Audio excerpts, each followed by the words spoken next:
Welcome to the Worldwide Center of Mathematics Precalculus series. In today's video, I'm going to be going over exponent rules.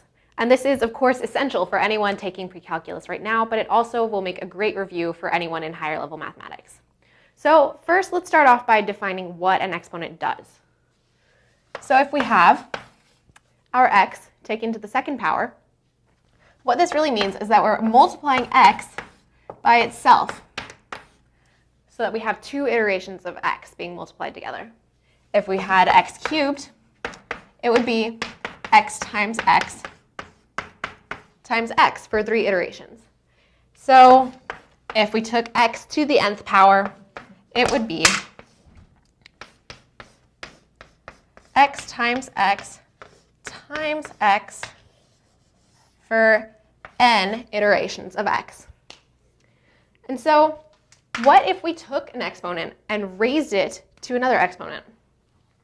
Let's say we have our quantity x cubed and raised the whole thing to the power of 2. Well, let's break it up to see how this works. So we know that x cubed, we define it over here, is equal to x times x times x.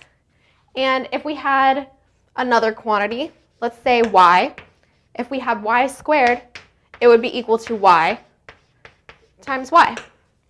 So in order to find x cubed to the power of 2, let's substitute in x cubed for y. So we'll take our y squared, but every time we have a y, we'll use x cubed.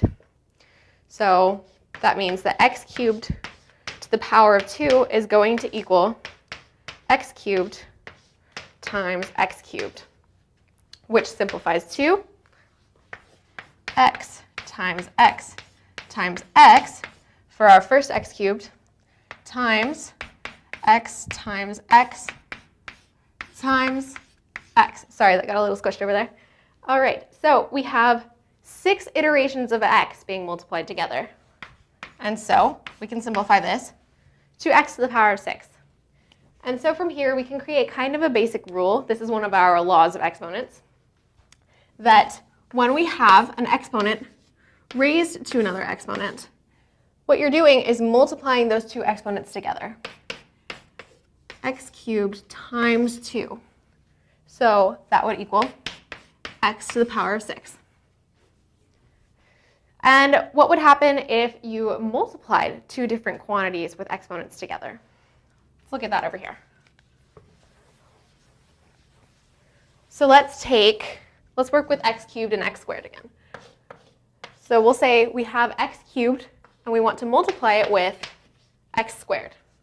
So the easiest way to do this is to just look at each of the quantities individually. We know that x cubed is going to be equal to x times x times x. And then we'll multiply that with x squared, which we know is x times x. And so this creates another really simple rule for us. Every time we have two quantities with the same base multiplied together, you simply add their exponents.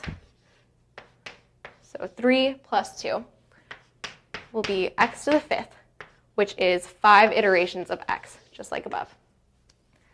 All right, so that was our first precalculus exponentiation video. Be sure to click on our logo in this bottom corner here to visit our website to explore even more math resources, including our pre-cal textbook, which is available for just $10. And be sure to subscribe to our channel for more math videos.